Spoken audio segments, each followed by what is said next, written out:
कृष्ण वंदे जगद्गुरुम्। छठवें अध्याय का 23वां और 24वां श्लोक। छठवें अध्याय का 23वां श्लोक। तम विद्यात् दुहक संयोग वियोग योग संज्ञितम सन्निश्चयेन योक्तव्यो योगो निर्विण्चेत्सा। ऊपर कहे गए श्लोकों का अर्थ है, जिसमें दुखों के संयोग का ही वियोग है उसी को योग नाम से जानना चाहिए। वह योग जिस ध्यान योग का लक्ष्य है उस ध्यान योग का अभ्यास न उकताए हुए चित्त से निश्चयपूर्वक करना चाहिए। तम विद्याद्दोहक संयोग वियोग योग संज्ञितम का अर्थ है, जिसके साथ हमारा संबंध है नहीं, हुआ नहीं, होगा नहीं और होना संभव ही नहीं, ऐसे दुहक रूप संसार शरीर के साथ संबंध मान लिया, यही दुहक संयोग है। यह दुख संयोग योग नहीं है। अगर यह योग होता अर्थात संसार के साथ हमारा नित्य संबंध होता तो इस दुहक संयोग का कभी वियोग संबंध विच्छेद नहीं होता, परंतु बोध होने पर इसका वियोग हो जाता है। इससे सिद्ध होता है कि दुख संयोग केवल हमारा माना हुआ है, हमारा बनाया हुआ है, स्वाभाविक नहीं है। इससे कितनी ही दृढ़ता से संयोग मान लें और कितने ही लंबे काल तक संयोग मान लें तो भी इसका कभी संयोग नहीं हो सकता। अतः हम इस माने हुए आगंतुक दुख संयोग का वियोग कर सकते हैं। इस दुख संयोग शरीर संसार का वियोग करते ही स्वाभाविक योग की प्राप्ति हो जाती है, अर्थात स्वरूप के साथ हमारा जो नित्य योग है उसकी हमें अनुभूति हो जाती है।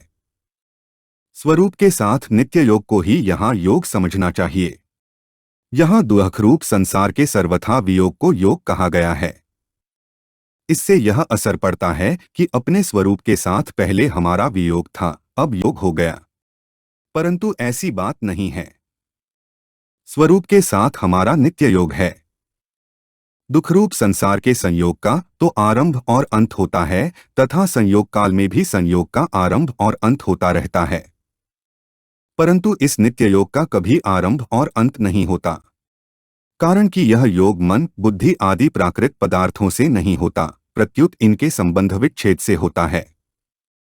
यह नित्य योग स्वतः सिद्ध है, इसमें सबकी स्वाभाविक स्थिति है, परंतु अनित्य संसार से संबंध मानते रहने के कारण इस नित्य योग की विस्मृति हो गई है। संसार से संबंध विच्छेद होते ही नित्य योग की स्मृति हो जाती है। इसी को अर्जुन ने 18वें अध्याय के 73वें श्लोक में नष्टो मोह स्मृति लब्धा कहा है। अतः यह योग नया नहीं हुआ है, प्रत्युत जो नित्य योग है उसी की अनुभूति हुई है। सन्निश्चयेन योक्तव्यो योगो निर्विण्चेत्सा का अर्थ है, जिसमें दुखों के संयोग का ही अभाव है, ऐसे योग साध्य रूप समता का उद्देश्य रखकर साधक को न उकताए हुए चित्त से निश्चय पूर्वक ध्यान योग का अभ्यास करना चाहिए, जिसका इसी अध्याय के 18वें से 20वें श्लोक तक वर्णन हुआ है। योग का अनुभव करने के लिए सबसे पहले साधक को अपनी बुद्धि एक निश्चय वाली बनानी चाहिए, अर्थात मेरे को तो योग की ही प्राप्ति करनी है, ऐसा एक निश्चय करना चाहिए। ऐसा निश्चय करने पर संसार का कितना ही प्रलोभन आ जाए, कितनी ही भयंकर कष्ट आ जाए तो भी उस निश्चय को नहीं छोड़ना चाहिए। छठवें अध्याय का 24वां श्लोक। संकल्प प्रभवान कामास त्यक्त्वा सर्वान् शेषतः मनसैवेन्द्रिय ग्राम विनियमे समन्ततः। ऊपर कहे गए श्लोकों का अर्थ है, संकल्प से उत्पन्न होने वाली संपूर्ण कामनाओं का सर्वथा त्याग करके और मन से ही इंद्रिय समूह को सभी ओर से हटाकर। संकल्प प्रभवान कामास त्यक्त्वा सर्वान् शेषतः का अर्थ है, सांसारिक वस्तु, व्यक्ति, पदार्थ, देश, काल, घटना, परिस्थिति आदि को लेकर मन में जो तरह तरह की स्फुरणाएं होती हैं, उन स्फुरणाओं में से जिस स्फुरणा में प्रियता, सुंदरता और आवश्यकता दिखती है वह स्फुरणा संकल्प का रूप धारण कर लेती है। ऐसे ही जिस स्फुरणा में ये वस्तु, व्यक्ति आदि बड़े खराब हैं, ये हमारे उपयोगी नहीं है, ऐसा विपरीत भाव पैदा हो जाता है, वह स्फुरणा भी संकल्प बन जाती है।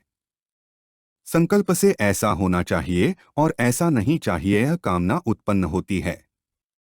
इस प्रकार संकल्प से उत्पन्न होने वाली कामनाओं का सर्वथा त्याग कर देना चाहिए।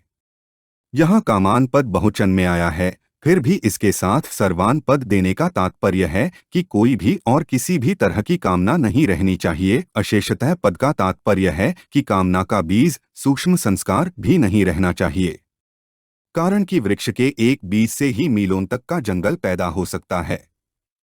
अतः बीज रूप कामना का भी त्याग होना चाहिए। मनसवेंद्रिय ग्राम विनियमय समन्ततः का अर्थ है जिन इंद्रियों से शब्द, स्पर्श, रूप, रस और गंधहीन विषयों का अनुभव होता है, भोग होता है, उन इंद्रियों के समूह का मन के द्वारा अच्छी तरह से नियमन कर ले, अर्थात मन से इंद्रियों को उनके अपने अपने विषयों से हटा ले। समन्ततः कहने का तात्पर्य है कि मन से शब्द, स्पर्श आदि विषयों का चिंतन न हो और सांसारिक मान, बड़ाई, आराम आदि की तरफ किंचन मात्र भी खिंचाव न हो। तात्पर्य है कि ध्यान योगी को इंद्रियों और अंतःकरण के द्वारा प्राकृत पदार्थों से सर्वथा संबंध विच्छेद का निश्चय कर लेना चाहिए। हमारे चैनल को सब्सक्राइब करें। अगर यह वीडियो आपको अच्छी लगी तो वीडियो को लाइक करें, वीडियो को अपने दोस्तों के साथ शेयर करें, अपने सुझाव हमें कमेंट करके बताएं। जय श्री कृष्णा।